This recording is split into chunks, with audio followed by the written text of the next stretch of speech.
Friends, कैसे हैं आप सब। स्वागत है आपका यूपीएससी एट होम प्रविष्या के यूट्यूब प्लेटफॉर्म पे। हम जो यूपीएससी एंड यूपीपीसीएस की मेंस आंसर राइटिंग कर रहे हैं, जिसमें हमने जो टारगेट रखा है डेली 5 क्वेश्चन की आंसर राइटिंग करने का, उसी सीरीज़ में हमारे ये क्वेश्चन है जीएस पेपर 6 से। हमारी जो ये मेंस की सीरीज़ है वो यूपीएससी एंड यूपीपीसीएस के पीवाईक्यू पे बेस्ड है, जो कि करंट के साथ अपडेट करते हुए आप लोगों को कराई जा रही है। आप लोग चाहें तो इस सीरीज़ के माध्यम से अपनी मेंस की तैयारी को और बेहतर कर सकते हैं। तो आज का हम क्वेश्चन देखेंगे, जो कि हमने लिया है जीएस पेपर 6 से। ये आज की सीरीज़ का सेकंड क्वेश्चन है।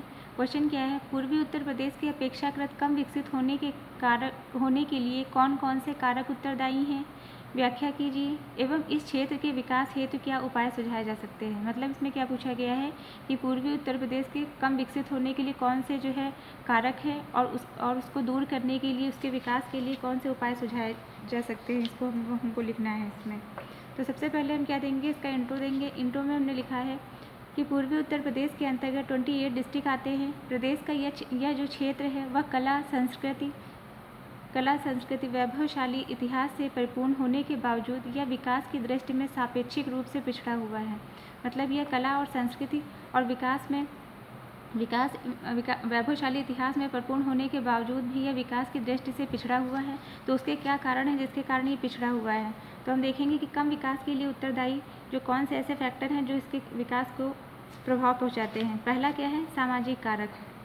इसमें क्या बताया है कि कृषि भूमि पर कुछ ही व्यक्तियों का आधिपत्य है, कि जो कृषि की जो भूमि है वो लिमिटेड लोगों के पास है, कुछ लोगों का ही इस पे वर्चस्व कायम है। दूसरा क्या है, शिक्षा के क्षेत्र में पिछड़ापन है। इसमें महिलाओं का परसेंटेज 57% है, और जो जनजातीय क्षेत्र हैं उसमें कितना परसेंटेज है, 49% लोग ही जो है शिक्षित हैं। नेक्स्ट क्या है, आर्थिक कारक। आर्थिक कारक में जो फर्स्ट पॉइंट है वो क्या है, हरित क्रांति का प्रभाव।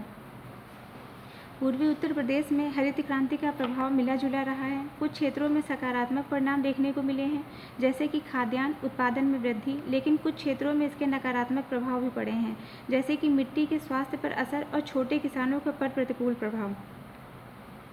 दूसरा क्या है, बड़े उद्योगों का अभाव।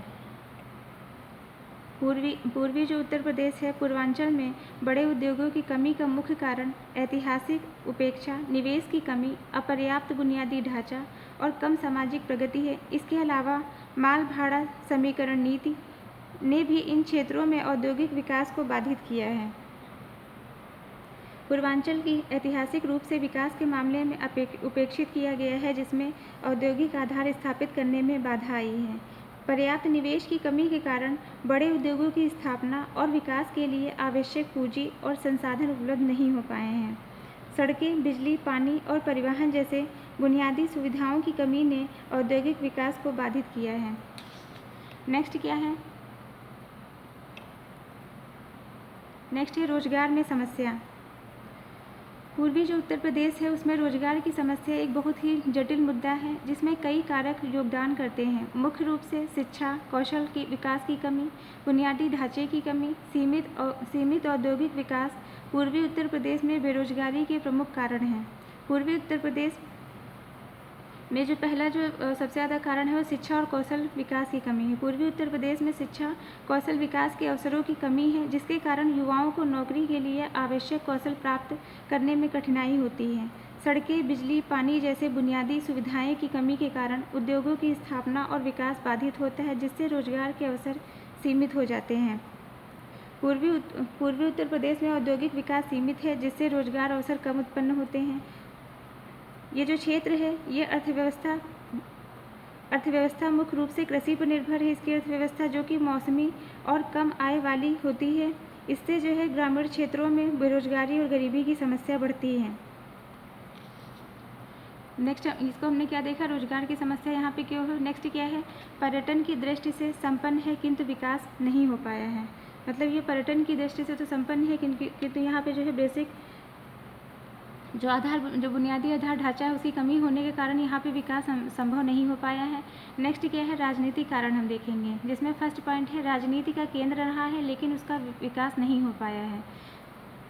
दबाव समूह ने भी पर्याप्त भूमिका नहीं निभाई है। जो पूर्वी उत्तर प्रदेश है उसमें दबाव समूह की पर्याप्त भूमिका न होने के कारण मुख्यतः संगठनात्मक कमजोरी, संसाधनों की कमी और राजनीतिक जागरूकता की कमी और जाति, धर्म, क्षेत्रवाद जैसे कारकों का प्रभाव है। दबाव समूह की प्रभावशीलता को ये सीमित करते हैं। दबाव समूह सरकार की नीतियों को प्रभावित करने के लिए बनाए गए संगठित समूह हैं। ये समूह चुनाव में उम्मीदवार नहीं उतारते बल्कि सरकार की नीतियों को अपने पक्ष में करने के लिए काम करते हैं। दबाव समूहों को प्रभावी ढंग से काम करने के लिए वित्तीय मानव और सूचना संसाधनों की आवश्यकता होती है। पूर्वी उत्तर प्रदेश में कई दबाव समूहों के पास पर्याप्त संसाधन नहीं होते हैं, जिससे वे अपनी बात प्रभावी ढंग से सरकार तक नहीं पहुंचा सकते हैं। तो इसलिए जो है दबाव समूह इसमें जो है पर्याप्त भूमिका नहीं निभा पाए हैं। नेक्स्ट क्या है, क्षेत्रीय विषमता। जो पूर्वी उत्तर प्रदेश में क्षेत्रीय विषमताएं भी कई कारण से देखने को मिलती हैं। इसका मुख्य रूप से ये विषमताएं आर्थिक, सामाजिक, संरचनात्मक कारकों के कारण होती हैं, जिससे क्षेत्र का विकास असमान रूप से प्रभावित होता है। क्षेत्रीय विषमता के जो मुख्य कारण है वह है औद्योगिकरण की कमी। पूर्वी उत्तर प्रदेश में औद्योगिक विकास अपेक्षाकृत कम हुआ है, जिससे रोजगार के अवसर सीमित हैं। कृषि पर अत्यधिक निर्भरता है। कृषि क्षेत्र में सिंचाई, ऋण तक पहुंच और विपणन जैसी समस्याओं के कारण किसानों को कई चुनौतियों का सामना करना पड़ता है। बुनियादी ढांचे की भी कमी है। सड़क, बिजली और पानी जैसी बुनियादी सुविधाओं का अभाव है विकास में बाधा डालता है। शिक्षा और स्वास्थ्य सुविधाओं की कमी, शैक्षणिक और स्वास्थ्य सेवाओं की कमी मानव संसाधन विकास को प्रभावित करती हैं। बेरोजगारी और अवसरों की कमी के कारण लोग बेहतर जीवन की तलाश में अन्य क्षेत्रों में पलायन करते हैं, जिससे प्रतिभा पलायन होता है।